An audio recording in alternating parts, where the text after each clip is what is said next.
हे माताओं, आप संसार में कभी ये न समझो कि कथा चल रही है तो 2-4 घंटे बैठ आए और घर आ गए तो कथा में बैठने से मोक्ष मिलेगा, कोई मतलब ही नहीं है। तुम इस पांडाल में 7 दिन कंटिन्यूअस बैठे रहो, कुछ नहीं मिलेगा। ये कपड़े का टेंट है, ये माइक है, मैं एक आदमी हूं, ये एक वस्त्र है, ये एक तखत है, ये एक संगीत वाले हैं। यहां तुम बैठे रहो, क्या मिलेगा तुम्हें? जब तक हृदय में आप कथा का और अमल नहीं करोगे, मेरे शब्दों को सुनकर के उनका अमल नहीं करोगे, जब तक तुम श्रोता बन नहीं सकते। पांडाल में सब बैठे रहते हैं, चींटी, हाथी, कुत्ता, जानवर सब घूमते रहते हैं। तुम्हारा यहां बैठने का महत्व नहीं है, यहां तुम्हारे जीवन को बदलने का महत्व है। ये गंगा से भी बड़ा पवित्र होता है भागवत पांडाल। जहां भागवत कथा होती है वहां 33 कोट देवता एक एक कला से विश्राम करते हैं। जहां भागवत कथा होती है वहां राधा रानी अपना विश्राम करते हैं। एक बात और कह दूं, शायद आपको पता होगा, मैं तो ये समझता हूं आपको सभी पता होगा, मेरी तरफ से तो ये नहीं तुम्हें नहीं है, मैं तो ये जानता हूं तुम सब जानते होंगे। लेकिन एक भागवत का फल कितना मिलता है, ध्यान से सुनना।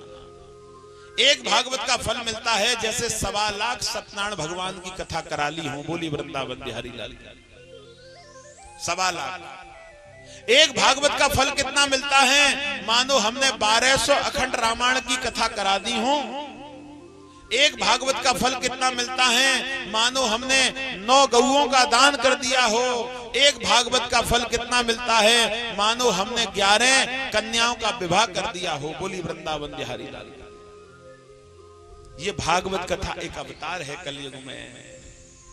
आप जब भी किसी भी कथा में जाएं तो सबसे पहले आप ये ध्यान करें कि इस कथा में मुझे ज्ञान की प्राप्ति हो रही है या नहीं।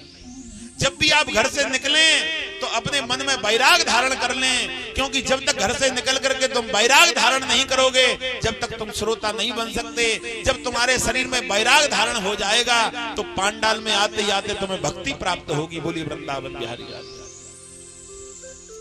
और जब तुम्हें भक्ति प्राप्त होगी तो तुम ज्ञानी बन जाओगे। ऐसी कथा का महत्व है। आज उसी समय भगवान श्री कृष्ण की बार बार शिकायत आने लगी। एक बार मैया ने लाला की आंखों में मोटा मोटा काजल लगा दिया। ध्यान से सुनना, मैं आपको कथा भी देता हूं और आपके माइंड को चेंज करने की एक रास्ता भी देने का प्रयास करता हूं, है ना। और आज उसी समय मैया ने मोटा मोटा काजल नेत्रों में लगा दिया। कृपान नामे कृष्णाना श्रद्धान नामे नवस्तते ज्ञानी न रुद्रय वैरागिना कृष्णान नामे नवस्तते ब्रजवासी गोपी नंदनो सब रूप चिंता नवो हरे सुप्रनान ज्ञान अति नामुता अनसागर नामे कृष्ण ते अति नाम सागर कृष्ण ते। कृष्ण एक सागर है, कृष्ण कोई शरीर नहीं है, राधा कोई शरीर नहीं है। राधा नामे कृष्णा नाम विद्यान नामे नमस्तः और सर्वान नामे लोका नाम आदित्या नामे नमो नमः। संसार में एक बहता हुआ एक सागर है, उस सागर में कृष्ण और राधा का एक शरीर है। उस राधा कृष्ण की झलक श्रीमद् भागवत कथा में आप पान कर रहे हैं और उससे मिलने के लिए आपकी आत्माएं व्याकुल हो रही हैं। तुम व्याकुल नहीं हो रहे, तुम और आत्मा में फर्क है। तुम चंचल रहने वाले जीव हैं। आत्मा गोविंद से प्रेम करती है, शरीर भोजन से प्रेम करता है। ध्यान से सुनना, श्रीमद् भागवत कथा मन रहता है भोजन के लिए और आत्मा रहती है भक्ति के लिए। आत्मा क्या खाती है? किसी संत ने पूछा मेरी आत्मा रोटी मांग रही है। अरे बावड़े, आत्मा रोटी मांगती नहीं है, आत्मा रोटी क्यों मांगेगी? आत्मा को रोटी से क्या लेना देना है? मन मांग रहा है रोटी, मन मांग रहा है दूध, मन मांग रहा है दही, मन मांग रहा है घूमना, मन मांग रहा है हरदोई जाने के लिए, केला पकौड़ी चाट पकौड़े खाने के लिए। आत्मा का कोई लेना देना नहीं है? अब तुम जो तुम्हारा मन कर रहा है वो तो तुम खा रहे हो, लेकिन जो आत्मा जो पूरी आपको कंट्रोल कर रही है उसको तुम कुछ नहीं खिला रहे, वो बेचारी भूखी है? आत्मा भूखी है, तुम खा रहे हैं? ध्यान से सुनना, बड़ी कठिनाई की कथा कह रहा हूं आपसे। आत्मा को भी कुछ नहीं खिलाया, तुम खूब खा रहे हैं। लेकिन श्रीमद् भागवत कथा कहती है कि 24 घंटे के अंदर कम से कम आत्मा को आधे घंटे भोजन कराना चाहिए। बोली वृंदावन बिहारी लाल। कलयुग में वैसे तो 1 घंटे का है, वैसे तो कलयुग में 1 घंटे का है। 24 घंटे दिए भगवान ने, उसमें से 23 घंटा तुम यूज करो, 1 घंटा इसको दे दो, क्योंकि इसी के द्वारा तुम मौज कर रहे हो धरती पे, इसके लिए 1 घंटा है। जिसके घर में रह रहे हो उसके लिए राम राम करनी पड़ेगी। घर में रहने वाले से लड़ोगे तो घर वाला कहेगा भाग, मुझे नहीं रखना तुझे किराए पे, भाग जा यहां से, निकल। आत्मा को 1 घंटा दो। मेरे पास में 1 घंटा नहीं है, अरे आधा घंटा दे दो, पर आधे घंटे में चोरी नहीं करोगे। चोरी कौन सी? दुकान पे जाना है, खेत काटना है, आम खड़े हैं, अमरूद खड़े हैं, खरबूजे खड़े हैं, तरबूजे खड़े हैं, भैंसिया दूध के लिए घी लेना है, मक्खन लेना है, बाजार जाना है, आधे घंटे तक तुम्हें अपने को भूलना पड़ेगा। ये भक्ति का संदेश है, ध्यान से सुनना। भक्ति का संदेश, आधे घंटे तक तुम्हें खुद को भूलना पड़ेगा। भगवान कहते हैं जब व्यक्ति खुद को भूल जाएगा तो आत्मा को मुझसे मिला देगा। बोली वृंदावन बिहारी लाल। माला नहीं चलेगी, राम राम राम राम, बगल वाला मर जाए, राम राम राम राम राम राम, ये नहीं चलेगी। हाँ, ये नहीं होगा। माला पैर काठ की ओ करे ठगन को काम, माला पैर काठ की ओ करे ठगन को काम।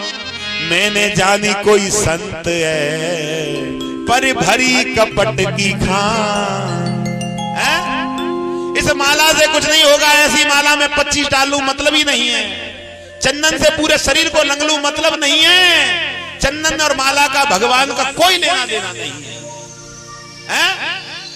पीले वस्त्र पहन लूं कह दूं भगवान मिलेगा, मतलब ही नहीं है।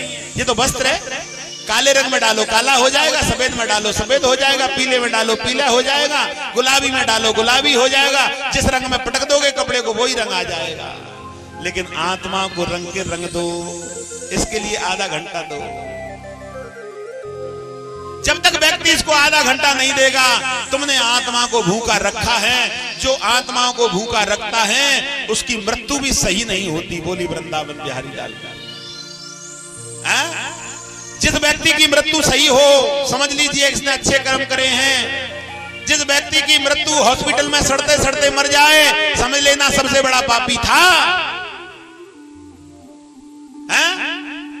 बच्चे यहां रहते हैं, मैं मर गया कहीं, मेरी लाश को लाने में 20,000 रुपए 50,000 रुपए खर्च हो गए। भैया मरते मरते भी 50,000 का ठप्पा लगा गया मेरे ऊपर।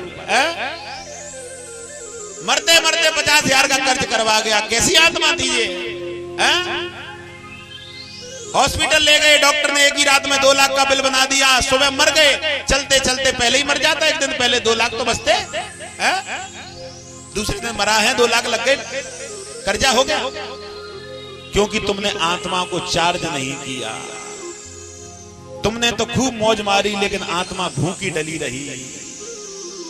और हे मेरे प्रिय भक्तों, जब आत्मा भूखी डली रहेगी तो तुम्हें कुछ नहीं मिलेगा। तुम खाली डिब्बे हैं, बचते रहो डम डम डम डम, उसमें है कुछ नहीं। जीवन में जब तक व्यक्ति ने जीवन को नहीं बदला उसे कुछ नहीं मिलेगा। मैं हिंदुत्व के चक्कर में बोलता हूं हर कथा में।